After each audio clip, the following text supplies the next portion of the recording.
Kota Kairo, Mesir. Kemudian aku tiba di kota Mesir, Kairo, yang merupakan al-Bilad, ibu kota negeri-negeri, dan tempat Fir'aun Zu al-Autad, Fir'aun pemilik pasak-pasak. Kota ini memiliki wilayah yang luas, bangunan-bangunannya indah dan megah. Ia merupakan tempat berkumpulnya para pendatang dan perantau, tempat tinggal bagi yang lemah maupun yang kuat. Di dalamnya, engkau akan menemukan orang alim dan orang bodoh, orang serius dan orang bercanda, orang sabar dan orang dungu, orang hina dan orang mulia, orang terhormat dan orang yang dihinakan, orang baik dan orang buruk, serta orang yang terkenal dan yang tidak dikenal. Penduduknya bergerak seperti gelombang lautan, dan kota ini hampir terasa sempit karena padatnya penduduk, meskipun wilayahnya luas dan memiliki banyak fasilitas. Pemuda-pemudanya tetap bersemangat meskipun waktu terus berlalu, dan keberuntungannya terus bersinar. Kairo telah menaklukkan banyak bangsa dan rajanya berhasil menguasai bangsa Arab maupun non-Arab. Kota ini memiliki keistimewaan Sungai Nil, yang memperbesar kemakmurannya dan menjadikannya tidak bergantung pada hujan. Tanahnya dapat ditempuh dalam perjalanan selama 1 bulan dengan perjalanan cepat.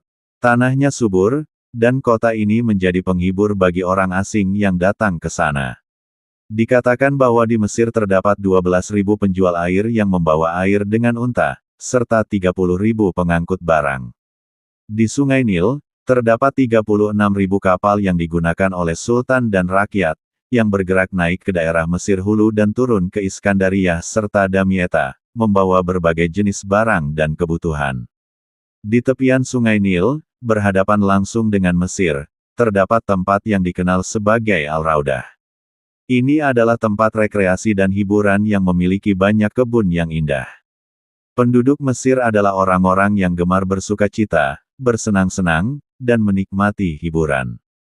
Suatu kali, aku menyaksikan perayaan di Mesir yang diadakan karena kesembuhan Raja Al-Nasir dari patah tulang di tangannya.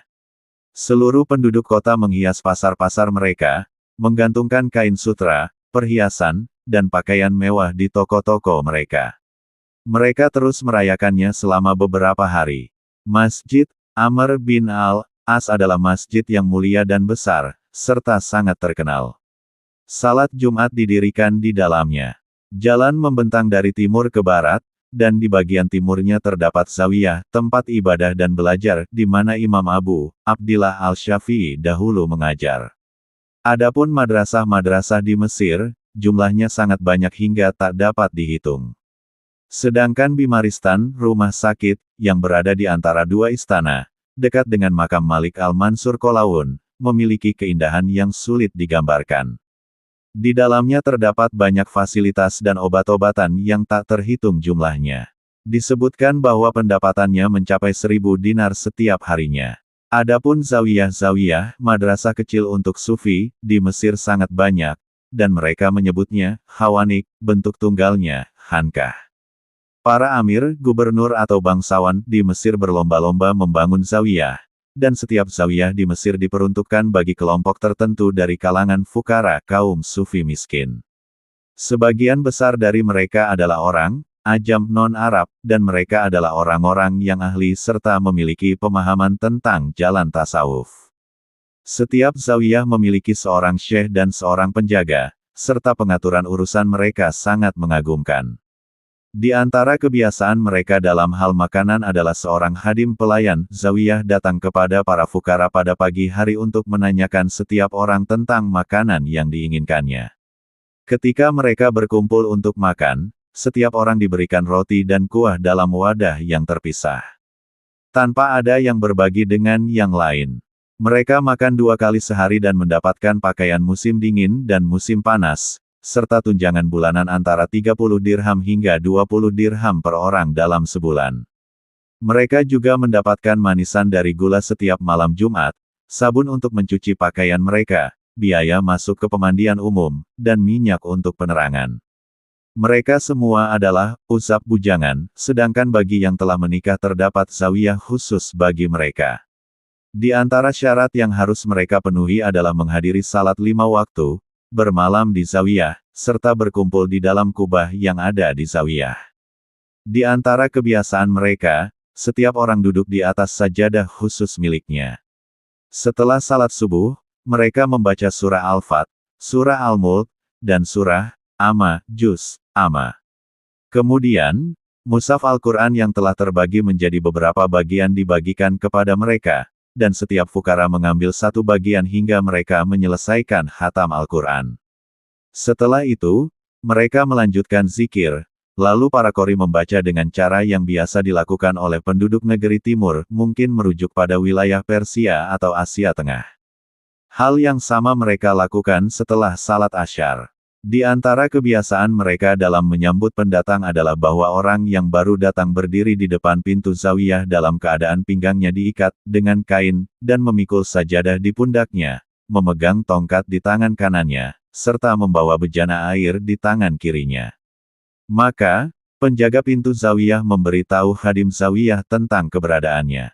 Khadim itu keluar untuk menanyainya dari mana ia berasal, di zawiyah mana ia singgah dalam perjalanannya, dan siapa syekhnya. Jika jawaban yang diberikan terbukti benar, ia diperbolehkan masuk ke dalam zawiyah.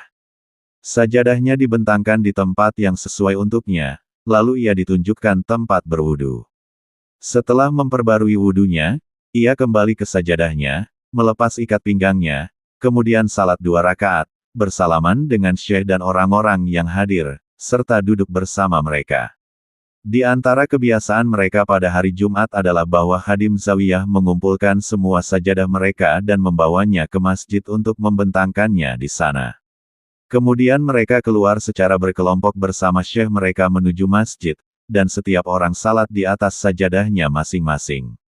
Setelah selesai salat, mereka membaca Al-Quran sebagaimana kebiasaan mereka, lalu kembali ke zawiyah secara bersama-sama dengan dipimpin oleh syekh mereka. Tentang Karafah Mesir. Di Mesir terdapat Al-Karafah, yang memiliki kedudukan agung dalam hal keberkahan.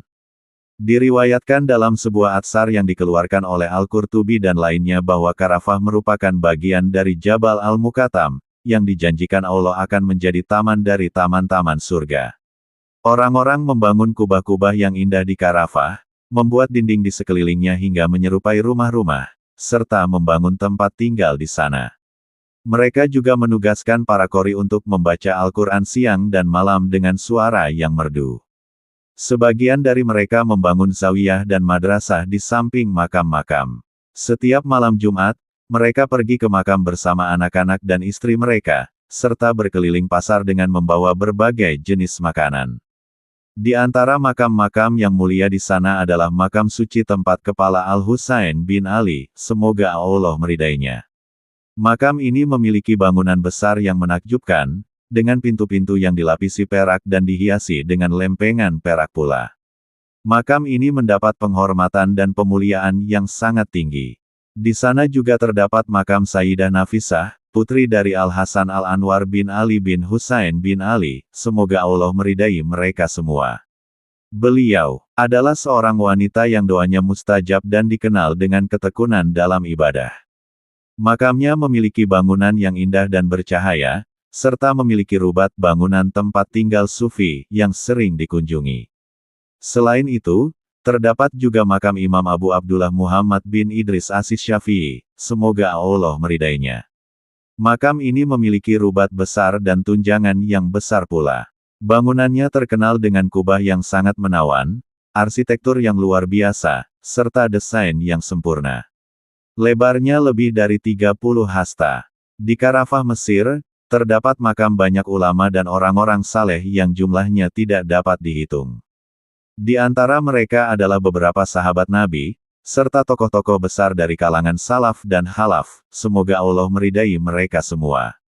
Contohnya adalah Abdurrahman bin Al-Qasim, Asbaq bin Al-Faraj, Ibnu Abdul Hakim bersaudara, Abu Al-Qasim bin Syaban, dan Abu Muhammad Abdul Wahab. Namun, mereka tidak dikenal secara luas, kecuali oleh orang-orang yang memiliki perhatian khusus terhadap mereka.